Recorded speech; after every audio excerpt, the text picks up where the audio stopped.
In the beginning was the T formation.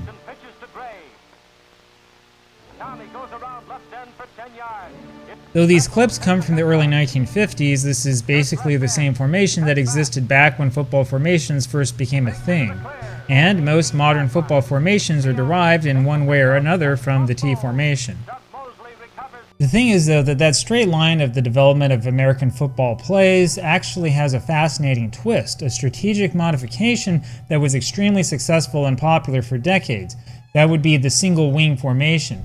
You still see it at even lower levels of the sport today, though it's all but died out everywhere else. Now, if you've ever spent time watching really old game film, you know that the single wing is endlessly fascinating, but first we've got to set the scene. Way back in the 1870s, American football was just rugby. In fact, terms that are familiar to us today, scrimmage, touchdown, fair catch, and so on, originally came from rugby. Most of what we consider to be the basics of American football, things like the line of scrimmage, downs, teams taking turns, was the brainchild of Walter Camp, who was the father of American football. Now, before there could be plays, there had to be blocking, which was called interference in those days. Blocking was legalized in the 1880s. Legalizing blocking helped bring about the first formations, which included inventive ideas such as Princeton's famous V. By applying military tactics, and I'm not making this up, coaches were able to create formations that could plow through defenses, injuring players in their wake. It didn't take long before the numerous deaths of football games began to attract widespread media attention. In fact, if you read about football in papers from the 1890s, you'll read article after article about the violence and havoc that the game caused. Rule changes came eventually, though progress was pretty slow. However, the 1890s is really when football plays started to look like something we'd at least recognize today, and that's when the T formation had its first golden age. For example, you could look at this well-known 1894 book by Alonzo Stagg, which was filled with play diagrams. They're all running plays, of course, since the forward pass was not legalized until 1906. If you look closely and count, though, you'll discover that there were only 5 offensive players on the line, since that's all that the rules required in those days. And if you look at the backfield, you'll see that there were 3 backs behind the quarterback, which was the T formation. By the way, you can also see where the positions got their names. The back furthest back at the center of the T was called the fullback. The 2 backs on either side of him were called halfbacks, one on the left and one on the right. And as a result, the back taking the snap from center and giving the ball off was called the quarterback. Some of these plays were a bit complex and involved things like pulling guards and other bits of deception to confuse the defense.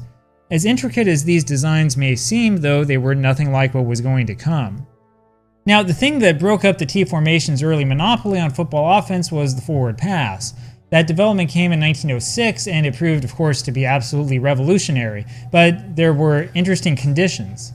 For example, you couldn't legally throw the ball closer than 5 yards behind the line of scrimmage. Similarly, you couldn't catch a pass within 5 yards of the line of scrimmage.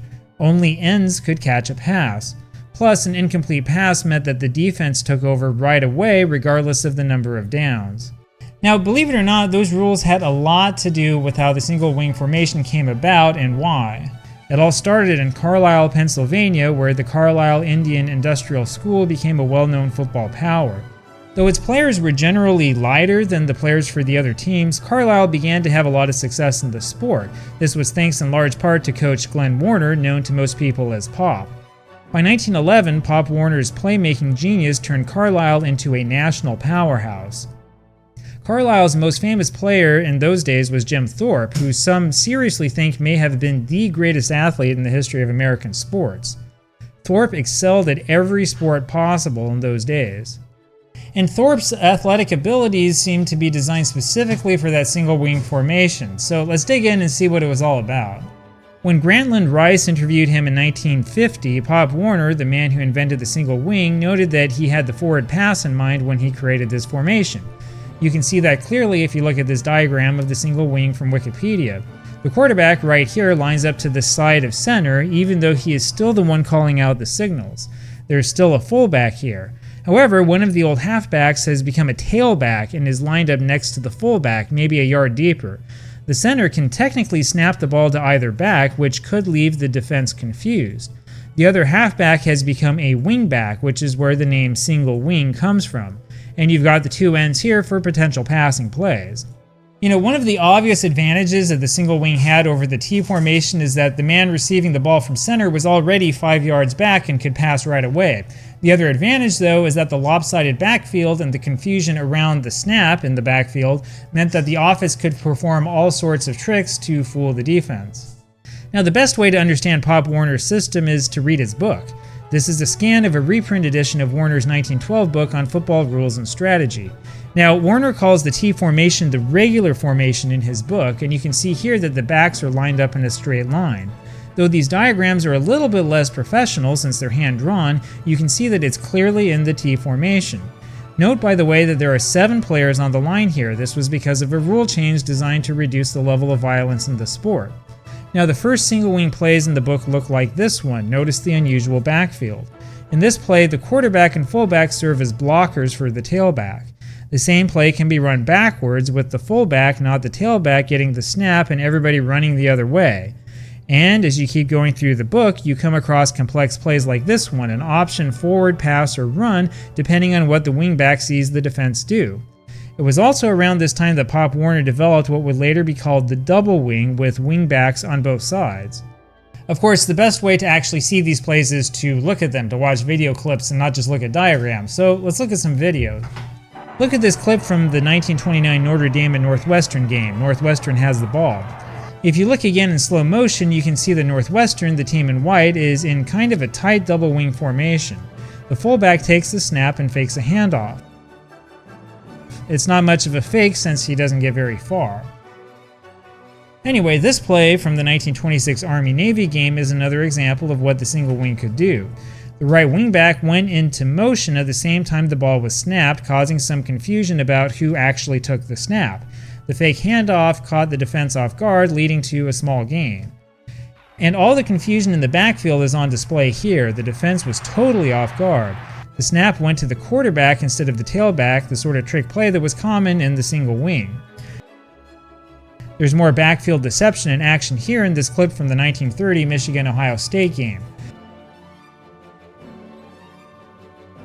The tailback throws an important block right after handing the ball off to the wingback.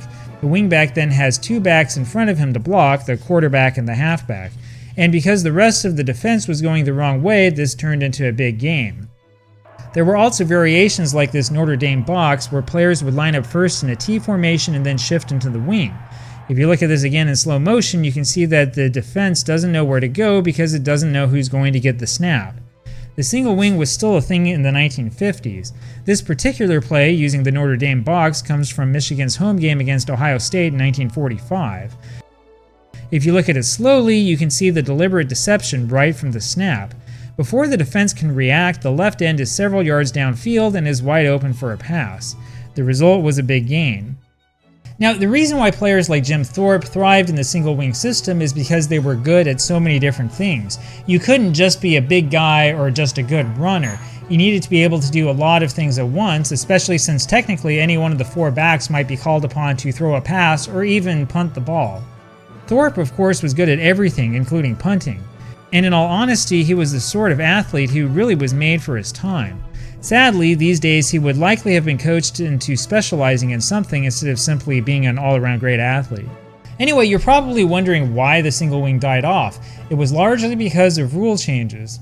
In fact, changes in the shape and the size of the football itself, which were designed to popularize the passing game, made the single wing and its crazy backfield movement obsolete. The game that really revitalized the T formation, though, was the 1940 NFL Championship, where the Bears pulverized the Washington Redskins 73-0. The T formation that the Bears used was simply faster and more powerful than the complex backfield movement of the single wing. Later in the 1950s, the University of Oklahoma used the T formation and a run-heavy offense to win 47 straight games, essentially making the single wing obsolete as an offensive weapon. These days, of course, it's more common for backs to be spread out in a passing formation, and a lot of the crazy complexity of backfield faking and movement is dead. Now, back in 1950, Pop Warner predicted that his single and double wing formations would make a comeback someday. And, who knows, maybe they will. We did see that the wishbone offense made a comeback in the NFL a few years back, after all, and that was kind of a modified single wing concept. Anyway, what do you think? Is the single wing dead? Is it doomed to exist only in high school? Or is there something that we could still learn from all the old footage and all these old books?